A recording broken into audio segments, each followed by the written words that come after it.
राजस्थान के एक गांव में भीमा करके एक किसान था। उसके पास एक आम का बगीचा था। वह उसी का देखभाल करते हुए अपने परिवार को चलाता था। एक साल आम का फसल बड़े अच्छे से उगी। तभी भीमा बहुत खुश हुआ। उसे देखकर उसके पास आम का व्यापार करने वाला एजेंट किशन आया। क्यों भाई भीमा, इस साल आम बड़े अच्छे उगे हैं। पेड़ में सिर्फ आम ही आम दिख रहे हैं। बोलो, मेरे लोगों को कब भेजूं तुम्हारे पास? सही दाम बोलकर अभी के अभी ले जाओ किशन भाई। इसमें क्या बात है? आपको किसने रोका? मार्केट में दाम इतना कुछ अच्छा नहीं है भीमा, क्योंकि इस साल सभी किसान के आम का फसल अच्छा उगा है। इसीलिए 1 किलो के 20 रुपए दूंगा। डिमांड कम है और सप्लाई ज्यादा है। अगर हम हिसाब किताब लगाएं तो उतना ही पड़ता है। ये सरासर अन्याय है भाई। मुझे मालूम है आप मार्केट में किलो आम कितने में बेचते हो। कम से कम 100 से 120 रुपए तक बेचते हो। इतना मुनाफा लगाते हो, लेकिन हमें सिर्फ 20 रुपए। आप जो पैसे देते हैं वो मेरे मजदूरी का भी नहीं निकलेगा। फिर भी मेरे आम नंबर 1 क्वालिटी के हैं, एक्सपोर्ट क्वालिटी के हैं। कम से कम 50 देना है तो बोलो, वरना किसी और को बेचूंगा। तुम मुझे छोड़ के ये आम किसी और को नहीं बेच सकते। ये सब एक सिंडिकेट है। तुमको कोई नजदीक भी नहीं आने देगा। ऐसा नहीं चलेगा भाई। चुपचाप मुझे बेच दो। मुझे मेरे दाम में बेच दो, नहीं तो पक्षियां और बंदर खाने के बाद सिर्फ छिलका मिलेगा तुमको। ठीक से सोच कर बताना। घर आकर भीमा किशन सेठ के बारे में सब कुछ अपने बेटा सुमन और पत्नी सीता को बोला। तभी सीता बोली, वह किशन एक कमीना है जी। वो जो बोलेगा वही करेगा। उसी को समझाकर 1-2 रुपए ज्यादा मांग लीजिए और सारा माल उसी को बेच दीजिए, नहीं तो पूरा नुकसान हो जाएगा।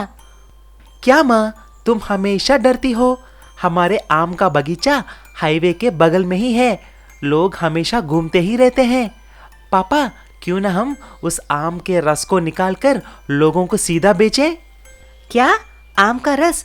अगर लोग नहीं आए तो हम धोबी की कुत्ते की तरह न घर का न घाट का रह जाएंगे। माँ देखो, हम डरेंगे तो लोग और डराते हैं। मैं अपनी पापा की मेहनत का फल पाकर रहूंगा। अगले ही दिन सुमन उसके कुछ दोस्तों के साथ पापा से मिलकर बगीचे के बाहर आम का जूस बनाना शुरू कर दिया। ये देखकर रोड पर जाने वाले लोग बगीचे के पास आकर आम का फ्रेश जूस पीना शुरू कर दिया। जूस पसंद आकर वहीं पर लगाया हुआ आम भी खरीद कर लेके जा रहे थे। देखते ही देखते भीमा का सारा फसल 2 ही दिन में बिक गया। सभी बहुत खुश हो जाते हैं और सुमन की चित्रता देखकर तारीफ करने लगे। साइकिल जूस वाला। राम कुमार गांव से शहर अपनी पत्नी के साथ काम की तलाश में आता है।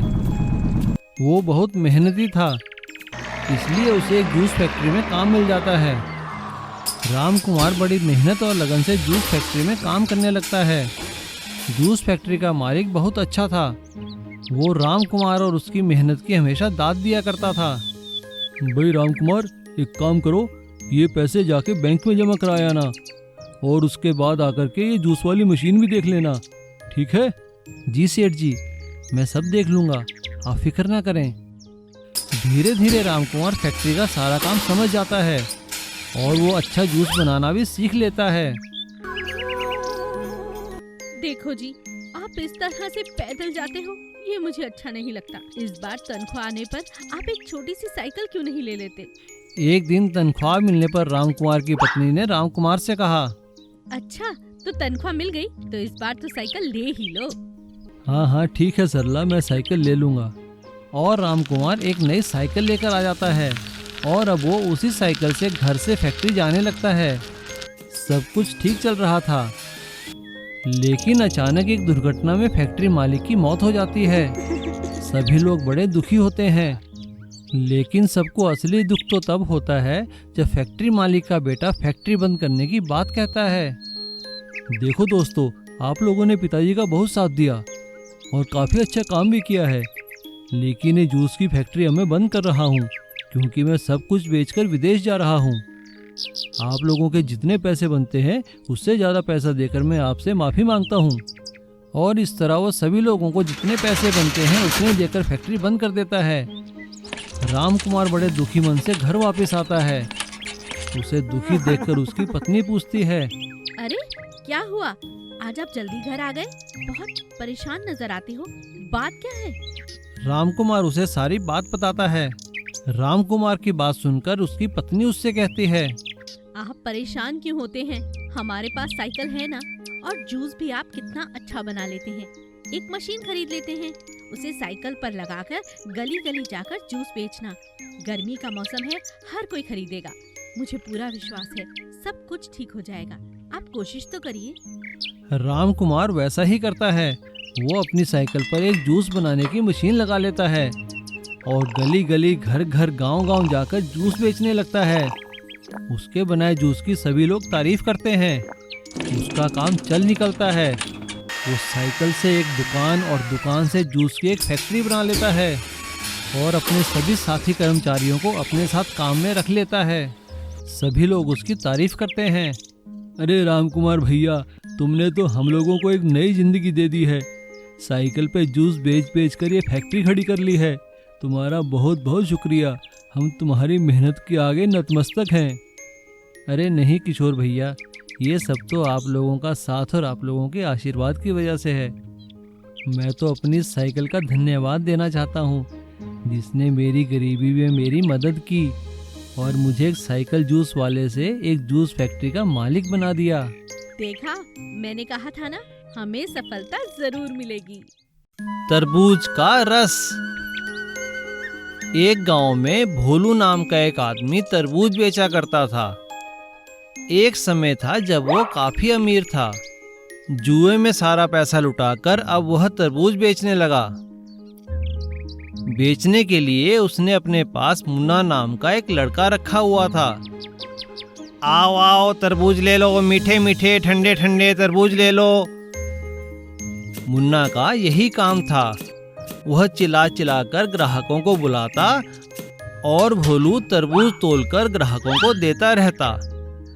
लेकिन तरबूज के साथ साथ वह सर्वज्ञानी बनकर लोगों को सलाह भी देता था।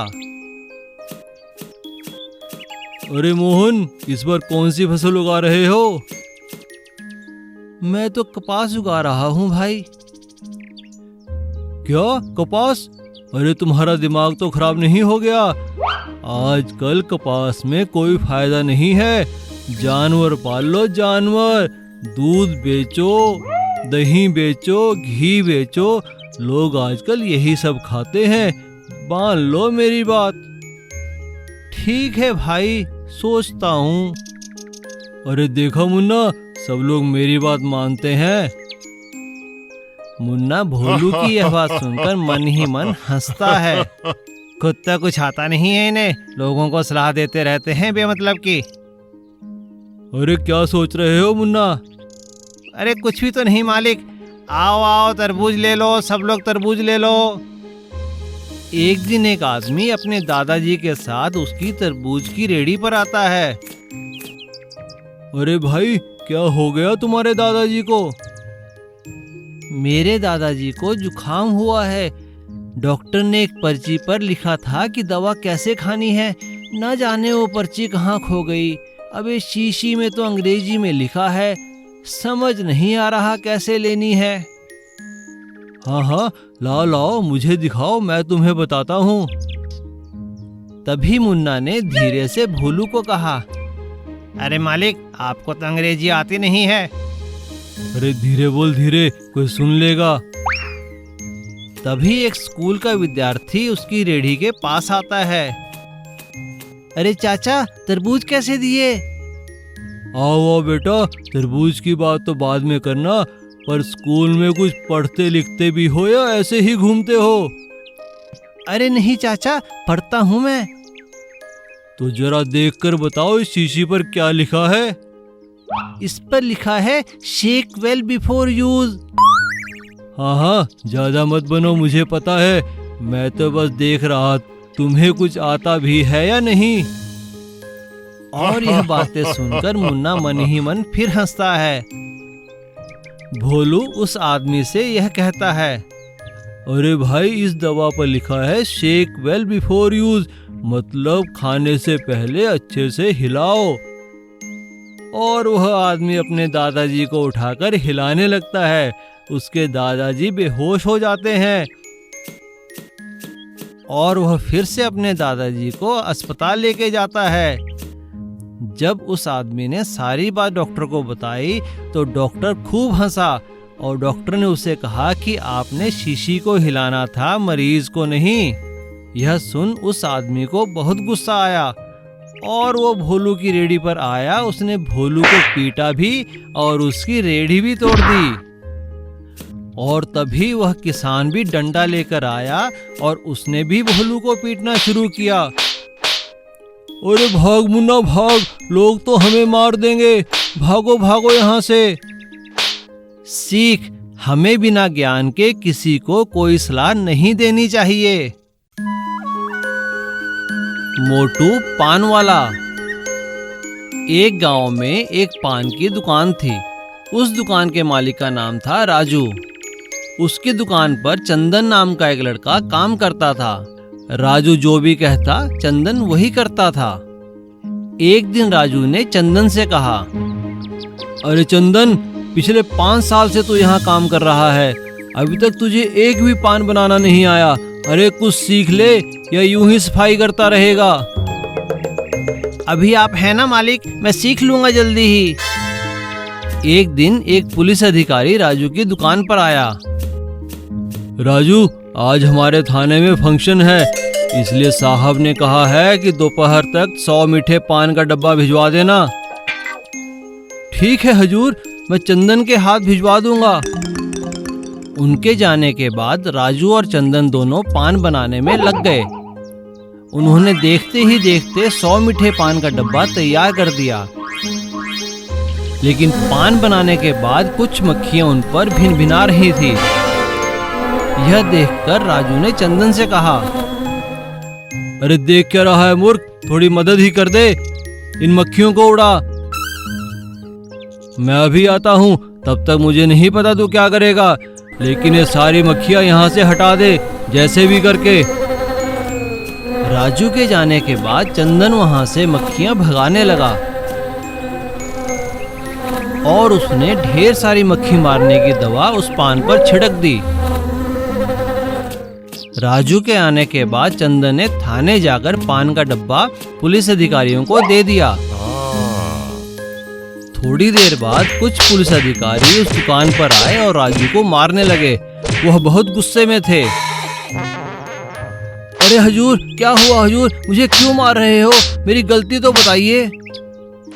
लेकिन वो राजू को मारते ही रहे। काफी देर उसे मारने के बाद वो वहां से चले गए। अरे चंदन, तूने ऐसा क्या कर दिया था जो ये मुझे आकर मार रहे हैं।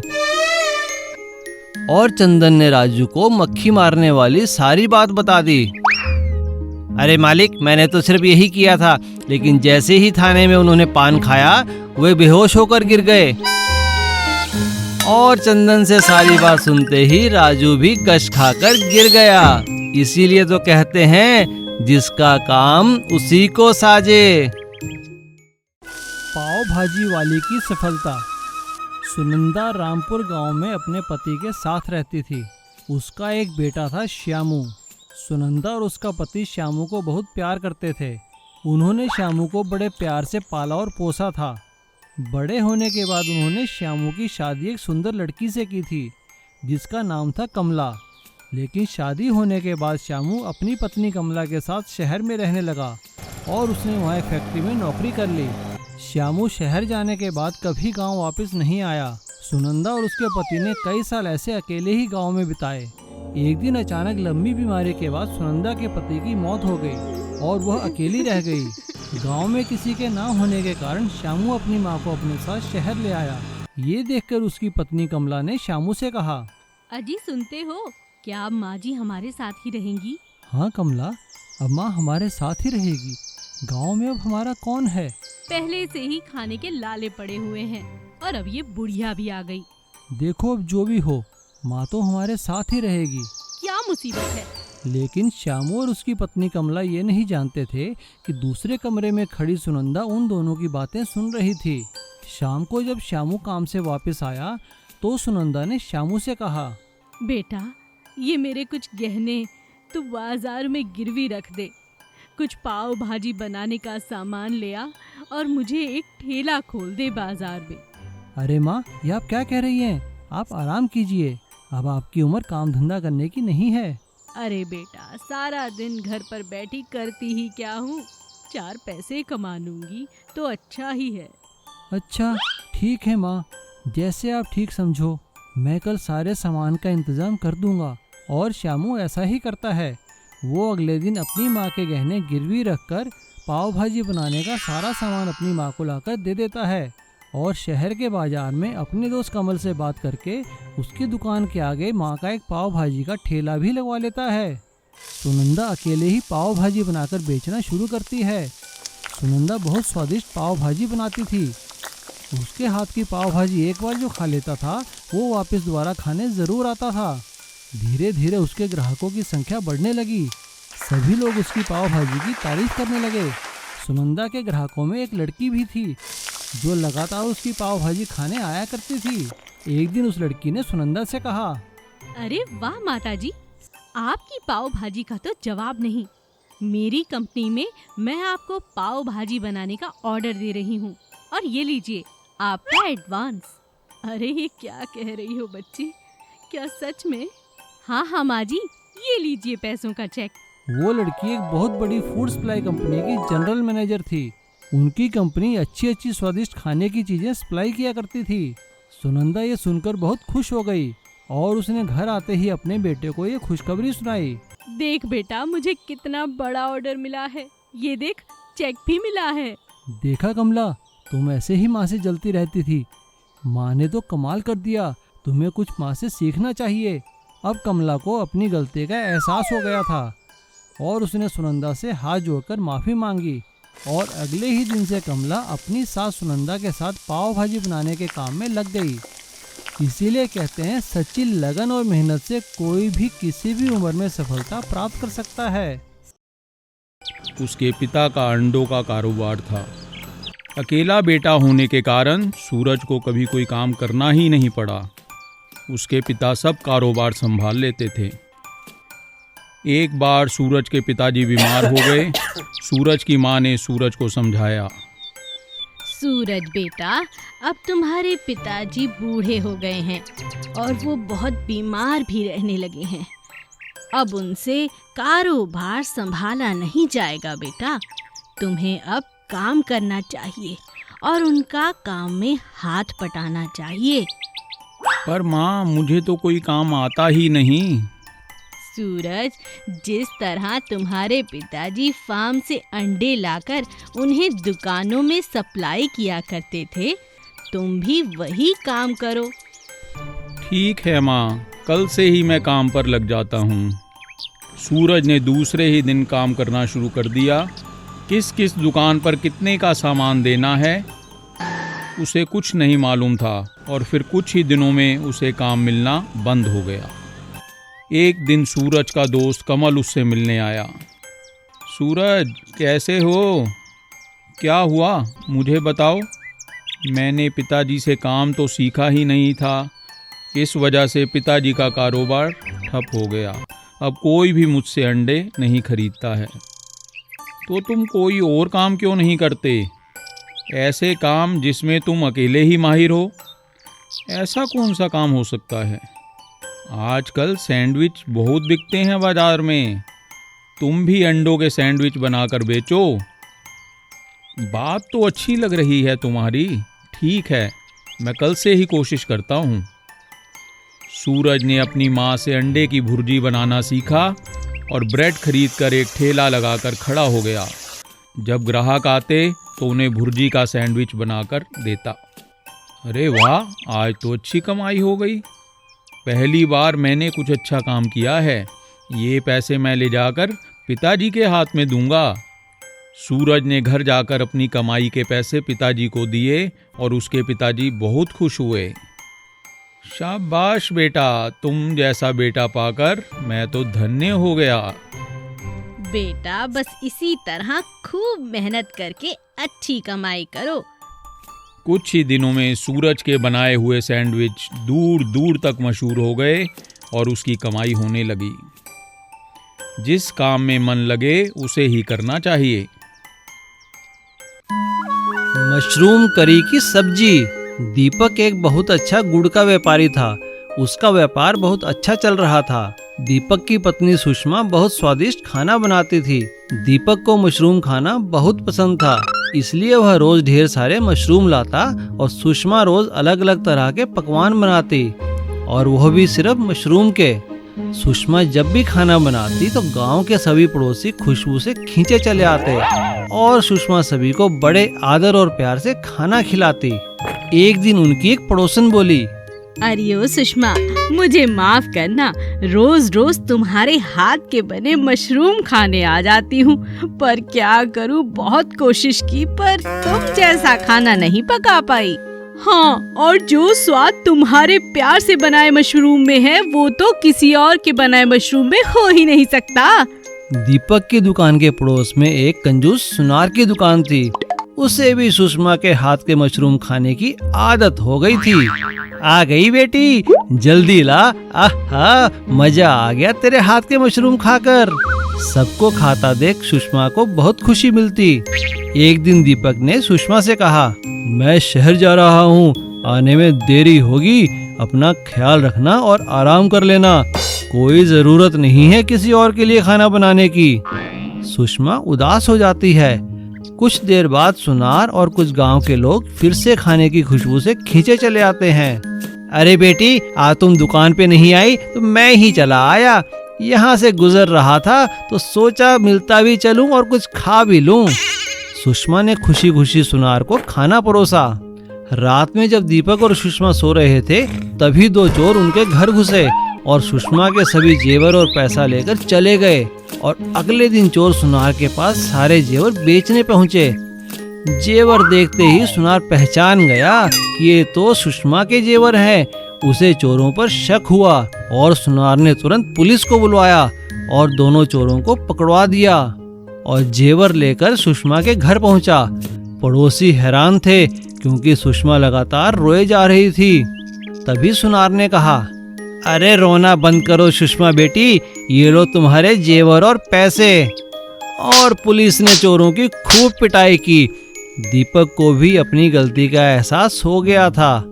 मुझे माफ करो सुषमा, तुम्हारे इसी अच्छे व्यवहार की वजह से आज हमारा सारा पैसा और जेवर बच पाया है। इसीलिए तो कहती हूँ जी, खाना खिलाना तो पुण्य का काम होता है। तुम ठीक कहती हो सुषमा, खाना खिलाना वाकई ही पुण्य का काम होता है। कर भला तो हो भला। तोप की पानीपुरी चैलेंज। कैनन पानीपुरी। झांसी करके एक गांव में श्याम और राधा करके दो पति पत्नी थे। वो दोनों बहुत गरीब थे। श्याम मार्केट के एक शॉप में बोरियां उठाने की काम करता था और राधा घरों में बर्तन और साफ सफाई का काम करती थी। एक दिन दोनों अपना काम करके थके हुए घर आए थे। अजी, अब ये काम वाली काम मुझसे नहीं होगा। आज एक कांच की बर्तन मेरे हाथ से गिर गई और टूट गई। बस मुझ पे मालकिन चिल्लाने लगी, गालियां दिया जी। अब क्या करे राधा, गालियां तो मुझे भी खाने पड़ती हैं। अगर मेरे एक गेहूं का बोरी को भी छेद हो गया तो बस 100 गालियां खाने पड़ते हैं मेरे साहूकार से। वो मालिक हैं और हम नौकर। नहीं जी, अब मुझसे गाली खाना नहीं हो पाएगा। हमें खुद का कुछ करना चाहिए। लेकिन राधा, हमारे पास खुद का व्यापार करने के लिए पैसे कहाँ से आएंगे? ये लीजिए, मैं अपनी मंगलसूत्र और कंगन देती हूँ। इन्हें बेचकर पैसे लेके आइए, बाद में सोचेंगे क्या करना है। जैसे राधा ने बोली, श्याम उन गहनों को बाजार में बेचकर कुछ पैसे लेके आता है। ये लो राधा, अगर भगवान की यही मर्जी है तो हम व्यापार ही करेंगे। वैसे भी हम कौन सा व्यापार करेंगे? चलो हम बाजार जाकर देखेंगे कि आखिर कौन सा ऐसा व्यापार है जो इस गांव में नहीं है। बाद में दोनों जाकर मार्केट में देखने लगे। वहाँ पर तरह तरह के व्यापार थे, जलेबी वाला, मिर्ची बज्जी वाला, पाव भाजी वाला। लेकिन वहाँ पर पानी पूरी का ठेला नहीं था। ये देखकर राधा बोली, देखिए जी, इस पूरे गांव के मार्केट में पानी पूरी नहीं है, तो क्यों ना हम एक पानी पूरी का ठेला खोलें? हाँ राधा, तुम सच कहती हो। कॉलेज के बच्चे, स्कूल के बच्चे उसे खूब खाते हैं।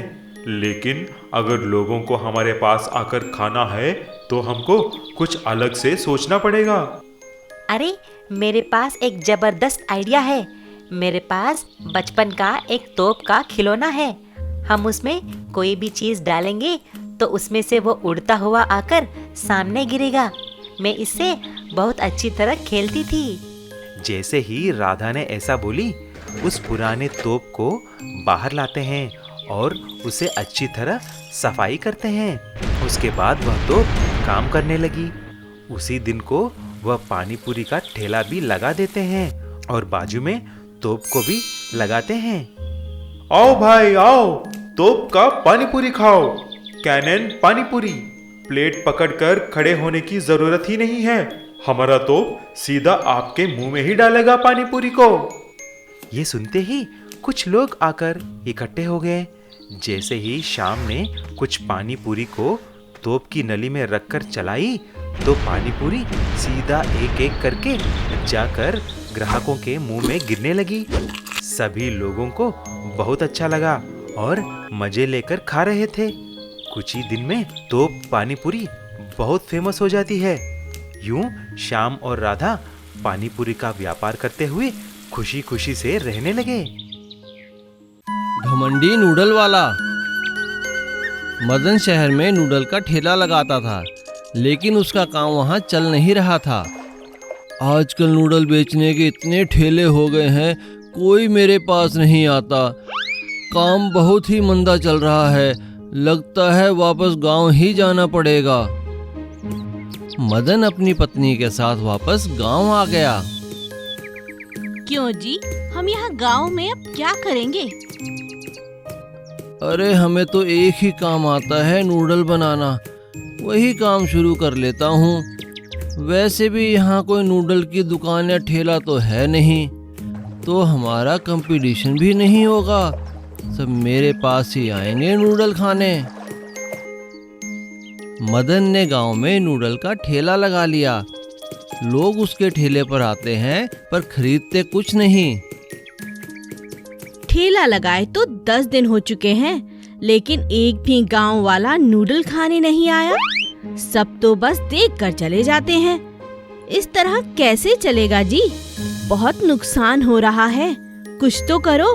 हाँ, कुछ तो करना ही पड़ेगा, वरना मजदूरी करनी पड़ेगी। मदन सलाह लेने अपने दोस्त रघु के पास गया। तो फिर क्या सोचा आपने? मैंने अपने बचपन के दोस्त रघु से पूछा था।